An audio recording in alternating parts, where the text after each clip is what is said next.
Daul. Assalamualaikum. Waalaikumsalam.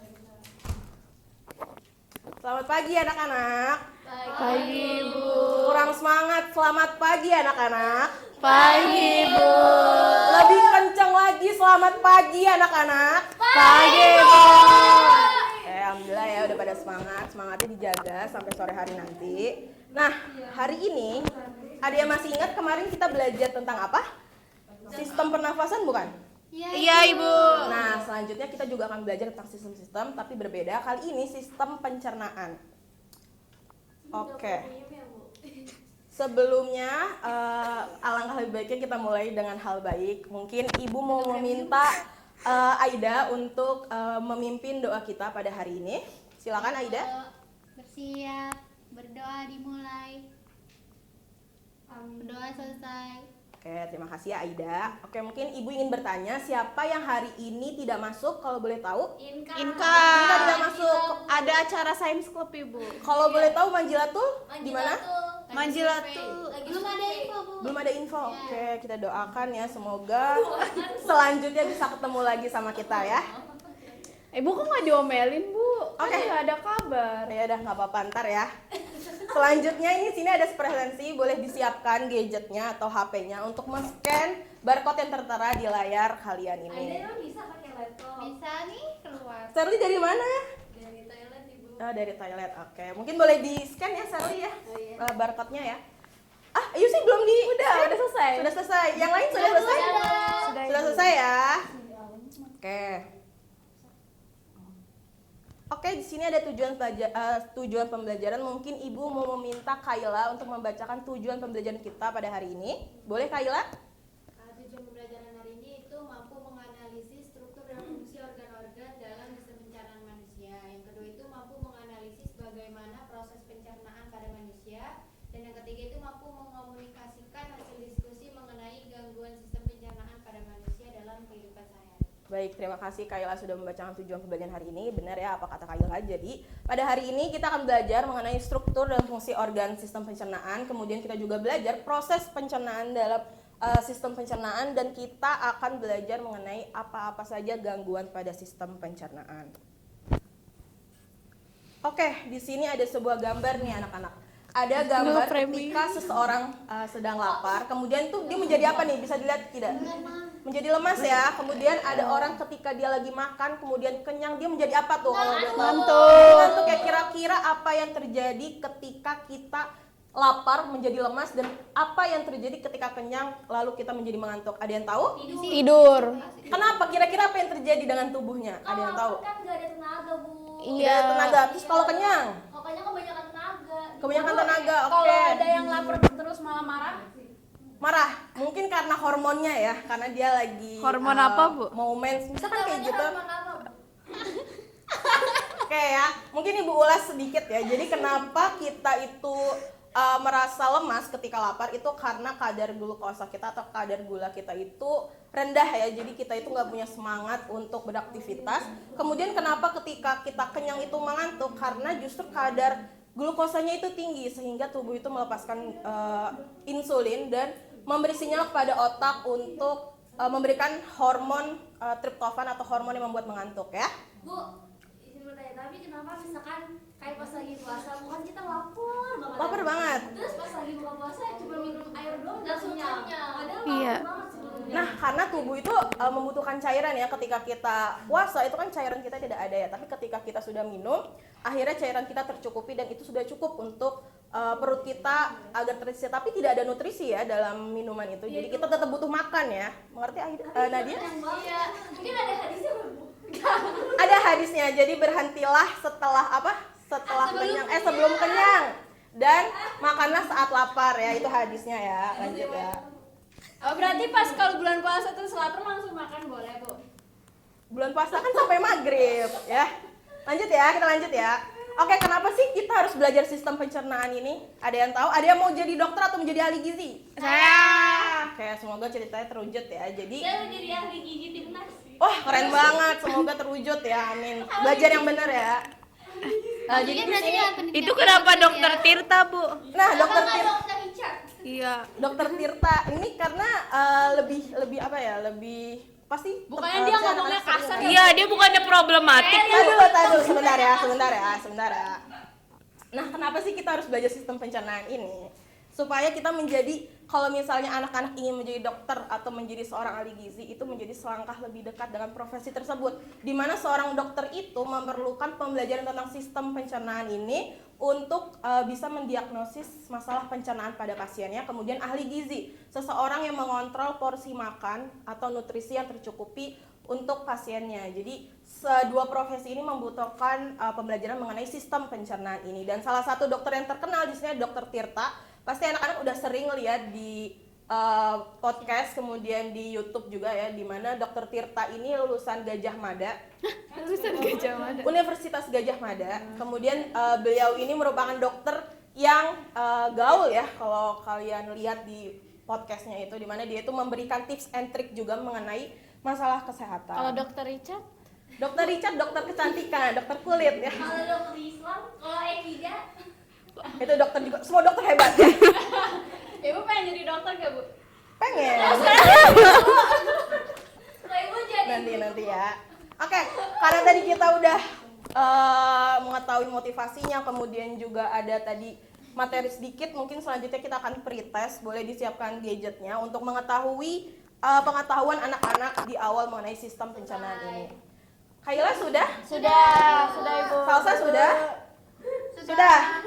Oke, keren ya. Salsa lagi sariawan. Lagi sariawan ya, semoga sembuh ya. Sakit gigi, Bu. Katanya Bu mau jadi dokter, coba diperiksa. Kan baru mau. Oke, Kan baru nanti kita jadi dokter ya. kan nanti udah nggak mau. Buktinya Jadi guru sekarang dulu ya. pengennya jadi guru. Oh iya. Oke, lanjut ya. Kita lanjut ya. Tenang. Oke, di sini ada pertanyaan, kenapa kita perlu makan dan minum? Ada yang tahu? Karena kita butuh nutrisi, Buat nutrisi, energi. Oke, benar banget ya. biar kuat, biar nggak Biar lemas. kuat. Oke. Ibu kalau Tan Boykun itu nggak pernah kenyang ya, Bu? Karena Tan Boy itu ini suka berolahraga ya. Jadi ketika dia makan besar, kemudian Oh, dia habis makan lari. Oh, berarti Iya, dia lari. setiap habis makan langsung Ibu, olahraga. berarti langsung lari kamu besar, Bu. Oh iya Bu, kenapa Bisa. Tan Boykun bisa makan sebanyak itu? Kenapa kita nggak bisa? Emangnya lambung setiap orang itu Berbeda, Bu. Nah, itu disesuaikan juga dengan gaya hidup. Mungkin gaya hidupnya Tan Boykun itu terbiasa dari kecil dia itu makan banyak. Kemudian sampai sekarang tuh dia jadi makan banyak, tapi terus kenapa dia itu tetap kurus? Karena dia itu sering berolahraga. Tapi apakah lambung nggak lebih besar? Oke, tadi kan sudah ada pertanyaannya, kenapa kita harus makan dan minum? Benar ya dari jawaban dari anak-anak bahwa kenapa kita harus makan minum itu karena makanan itu mengandung nutrisi, kemudian cairan dan energi yang diperlukan untuk tubuh untuk melakukan kegiatan sehari-hari. Makanya kalau misalnya kita tidak makan itu kita akan menjadi lemas. Baik. Oke, di sini ada studi kasus nih, boleh nih anak-anak. Mungkin Sherly bisa menjelaskan grafik apa yang ada di depan Sherly ini. Itu ada grafik masalah kesehatan yang bisa dipicu karena mengkonsumsi makanan yang cepat saji, Bu. Itu Oke. datanya di bulan Januari 2023 di Oke. mana jumlah pasien obesitas itu ada di angka 60 lebih. Oke. Ya, itu Bu yang bisa saya jelaskan. Cukup? Cukup. Oke, terima kasih ya Sherly atas penjelasannya. Benar sekali apa yang dikatakan oleh Sherly bahwa ini ada grafik yang menjelaskan bahwa penyakit pencernaan, masalah pencernaan ini ditemukan di urutan ketiga karena makanan cepat saji, disusul dengan obesitas yang dikarenakan makan porsi terlalu banyak makanan cepat saji. Karena kan makanan cepat saji itu kan mengandung apa? Natriumnya tinggi, kemudian lemaknya tinggi, sehingga itu membuat badan kita tuh jadi terlalu terlalu menyerapnya kebanyakan gitu. Kemudian di sini ada diabetes juga, di mana makanan cepat saji itu mengandung gula yang tinggi ya. Kenapa, Nadia? Tapi enak makanan cepat. Tapi enak, jangan sering-sering ya kalau bisa ya. Kalau bisa Jangan, 2 jangan. minggu sekali aja ya. Aida mau gacuan terus. Astagfirullahaladzim, Aida. Makan serat ya. Ada teman saya yang namanya kayak ibu sama kayak ibu. Wah, siapa tuh? Helen namanya. Helen, baik sekali. Oh. Oke, selanjutnya di sini Ibu punya struktur organ pencernaan yang kita belum tahu nih. Kira-kira dari anak-anak sekalian Aku udah tahu. tahu tidak apa Aida saja udah tahu. organ pencernaan Jawab, di sini? jawab, Aida. Boleh dijawab Aida, apa saja? Mulut. Tadi dulu Aida. Tadi. Aida coba Aida dulu ya. Salsa sabar ya, gantian ya. Aida sampai ini aja deh, sampai C. Mulut. Mulut, A itu mulut, Kerongkongan. kerongkongan, C. Lambung. Oke, dilanjut salsa boleh D sampai F. Usus halus, usus Oke. besar, sama rektum. Rektum atau anus? Iya. Rektum. Kalau Rektum. anus lubang. Karena itu buat tempat ininya bu, ngumpulinnya. Kalau anus buat tempat mengeluarkannya. Bener gak bu?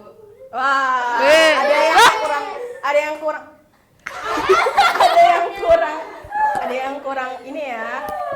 Jadi yang F itu anus ya. Tadi sudah benar, anak-anak itu sudah benar. Tapi mungkin yang anus ini atau rektum ini juga kadang ada miskonsepsi. Tapi di sini itu keterangannya anus ya. menurut ibu anus seperti itu. Kalau menurut ibu anus ya. Coba mungkin siapa yang tahu bedanya rektum dan anus? Yusi. Coba Bedanya apa Yusi? Kalau nggak salah rektum itu tempat penyimpanan gitu kalau feses kita kalau misalkan udah selesai. Nah anus itu lubangnya gitu bu, jadi tempat mengeluarkan. Oke, kita belajar bareng-bareng aja ya. Iya aku kan belum tentu benar Nabila. Oke, bagus. Nggak tahu. Tepuk tangan untuk Yusi semuanya. Keren Yusi. Kok itu ada tumbuhan warna hijau? Oh, itu tumbuhan. Jeruk ya bu? Udah. Lah iya itu warna jeruknya ya? Iya bu. Dari kanva. Nih, kemudian di sini ada organ itu pendukung ada pencernaan keterangan. juga. Itu sabar dong, Hati, guys, kemudian sabar, kantung guys. empedu dan pankreas. Oke, kita lanjut aja ya, anak-anak. Nadia kamu mah aneh. Oke, di sini ada video. Ih serem banget. Boleh diperhatikan ya videonya. Untuk mulai mencerna karbohidrat. Setelah ditelan, makanan melewati kerongkongan menuju lambung, di mana asam lambung dan enzim memecahnya begitu, lebih kan. lanjut. Dari lambung, makanan yang sudah menjadi cairan kental, kimus, masuk ke usus halus, tempat enzim dari pankreas dan empedu membantu pencernaan. Sementara dinding usus menyerap nutrisi ke dalam darah.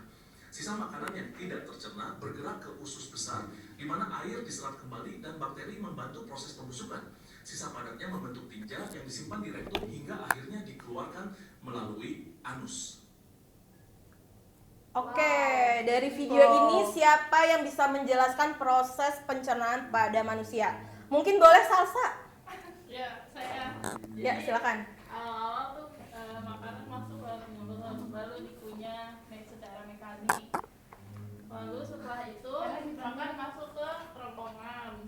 Oke. Dari kerongkongan akan menuju ke lambung. Lambung. Dari lambung menuju ke usus halus. Ya. Setelah Kemudian itu ke usus besar. Ya. Setelah itu ke rektum. rektum dan anus. Ya. Oke, tepuk tangan untuk Salsa. Yeay. Oke, terima kasih ya Salsa. Nah, kita lihat ya jawaban dari Salsa benar atau tidak. Nah, ini ya anak-anak. Jadi proses pencernaan yang sudah dijelaskan Salsa, di mana makanan itu pertama itu di mulut, kemudian dari mulut makanan itu akan dibawa oleh kerongkongan menuju lambung. Dan menuju lambung ini akan dihancurkan oleh lambung, kemudian diserap oleh usus halus, diserap lagi airnya oleh usus besar dan dikeluarkan, disimpan dulu di rektum, kemudian dikeluarkan oleh anus. Kok itu rektum bu? Tipe. Oke, sekarang Ibu akan membagikan LKPD, di mana Ibu akan membagi kelas ini menjadi 2 kelompok. Mungkin biar cepat ya, jadi depan belakang saja. Ya, Ya maaf ya. Lah, Boleh? Kelompoknya yang mana ibu? Mungkin ini yang berempat ya, Salsa, Kayla, Sherly, Nabila itu satu kelompok. Kemudian Yusi, Nadia, dan Aida satu kelompok. Ya. Kok ini kelasnya dikit banget ya? Oke, jadi kalian akan diminta untuk membuat diagram tulang ikan. Boleh sekreatif mungkin, sekreatif anak-anak mengenai gangguan pada sistem pencernaan. Jadi kelompok Yusi ini akan menjadi kelompok 1 dan kelompok Sherly akan menjadi kelompok 2. Sampai sini ada yang ingin tanyakan? Nggak ada bu. Belum. Oke, Ibu kasih waktu 5 menit sampai 10 menit ya. Dari sekarang. kita bikin diagram. Iya, diagram. Udah bu. Sudah. Weh, siapa lagi yang sudah? Udah bu. Sudah? Sudah. Kelompok Sherly? Oke. Siapa yang mau volunteer untuk mempresentasikan diagramnya sekarang? Siapa? Kelompok Aida, ayo. Boleh, kelompok Aida. Wah, diagram yang keren sekali Kelompok Aida. Ini kita tulang ikan, guys. Oke. Tulang ikan ya. Oke, assalamualaikum warahmatullahi wabarakatuh. Waalaikumsalam. Saya ingin mempresentasikan hasil diskusi kami mengenai gangguan pada sistem pencernaan, di mana di sini terdapat ada diare, gastritis, sembelit, radang usus, buntu. Ya, penjelasannya bisa dilihat. Ya, intinya ini gangguan sistem pencernaan ya, Yang guys. ada yang bisa terjadi di tubuh kita. Baik. Tepuk tangan untuk Kelompok Aida. Oke, ada yang bisa tebak selanjutnya kita akan melakukan apa? Mungkin boleh duduk dulu, maaf ya. Boleh duduk dulu. silakan. Oh iya, Oke, mungkin boleh duduk. Oke, ada yang bisa tebak setelah kita melakukan presentasi apa yang akan kita lakukan? Oke, minggu kemarin kan sudah Ibu bagikan ya alat bahannya. Boleh disiapkan alat dan bahannya? Sudah, Bu. Oke, boleh dilihat lagi ya LKP di bagian terakhir mengenai langkah-langkah pengerjaannya. Bawah boleh nggak? Boleh, kalau misalnya ada ruang. Kita di bawah aja yuk. Iya, boleh kan Bu di meja itu boleh. Sini aja lebih luas. Ini ya. Silakan. Jadi kelompoknya Yusi ini akan menjadi gelas A ya, yang yaitu porsi makan terkontrol, dan kelompoknya Ibu, Sally ini ini akan dimasukin, menjadi Bu. gelas B. Dikasih air dulu. Oh, dikasih air dulu. Kasih air dulu ya. Iya, kasih air dulu. Airnya sebanyak apa, Bu? Berapa mili? Airnya secukupnya. Airnya secukupnya aja, Bu. Cukupnya itu semana ya, Bu? Oke, Bu, ada yang sebentar, nanya, sebentar. Bu. Boleh. Lagi. Ibu ini Sampai penuh, sampai penuh. masukin CDR-nya. CDR boleh. Ada airnya? Ayo Ibu aja masukin. kita masukin. Ayo. Masukinnya. Kita videoin. Iya. 1, 2, 3. Sampai masukin. Nah, cakep. Wow. Ya udah. Ibu kayak gini, Bu. Wah, keren banget kan? Ibu punya saya. Oke. Dari percobaan ini Boleh itu dia Bu. memang seperti itu, tidak apa-apa. Oh, kita enggak, Bu. Karena ini merupakan cerminan dari porsi makan terkontrol, dan yang gelas B ini merupakan cerminan dari porsi makan yang tidak terkontrol. Mungkin boleh kita berdiri dulu ya anak-anak, kita berdiri di meja kita masing-masing. Boleh ditaruh di sini saja. Berarti Bim. Oh iya, ininya. Ibu tolong Ibu. Alay. Lebay, alay. Oke, boleh duduk dulu. Makasih ya. Yeay. Dulu ya. Boleh. Boleh nanti ya. Tapi katanya Oke, kalau mungkin Ibu mau minta satu untuk menjelaskan mengenai eksperimen ini. Mungkin boleh Nabila? itu Nabila, jelasin Nabila. Jelaskan apa perbedaan dari dua gelas ini dan kenapa bisa terjadi? Apakah ada cerminan dari lambung kita? Oke, jadi Saya deh, Bu. itu ketika kita merasa lemas saat melakukan itu. Yang paling bawah. Yang itu biar Bu, kelompok kita aja yang jawab kalau tapi keaktifan ya, Bu. menjelaskan Bu bahwa ada dua fenomena Bu di mana lambung keadaan Duduk aja, terkontrol Nabila. itu yang gelas A Bu. Oke, gelas A. Itu yang maksimal itu tidak terkontrol. Tidak terkontrol. Nah, di mana kita bisa melihat bahwa ketika kita makan dengan porsi yang tidak terkontrol itu nanti asam lambung itu akan naik Bu. Jadi menyebabkan masalah pada sistem pencernaan. Oke, benar sekali ya. Tepuk tangan untuk Nabila semuanya. Benar sekali ya. Jadi ini merupakan eksperimen yang menjelaskan bahwa gelas A itu merupakan porsi makan terkontrol dan gelas B ini merupakan cerminan dari porsi makan yang tidak terkontrol, di mana bisa dilihat asam lambungnya itu naik sehingga bisa menyebabkan masalah pencernaan. Salah satunya itu adalah GERD. GERD. Oke, di sini ada cara menjaga kesehatan makanan yang dimana dengan makan makanan yang bergizi, kemudian mengunyah makanan terlebih dahulu dan minum air putih yang cukup. Oke, selanjutnya di sini Ibu punya postes, mungkin boleh disiapkan gadgetnya anak-anak. Sudah, Ibu. Sudah, oke, terima kasih ya Gampang, anak-anak. Bu. Baik, selanjutnya di sini Ibu punya refleksi diri, boleh disiapkan lagi gadgetnya anak-anak. Sudah, Bu. Udah, Ibu. Baik, terima kasih ya anak-anak. Oke, mungkin Ibu mau meminta Nadia untuk menjelaskan kesimpulan kita pada hari ini.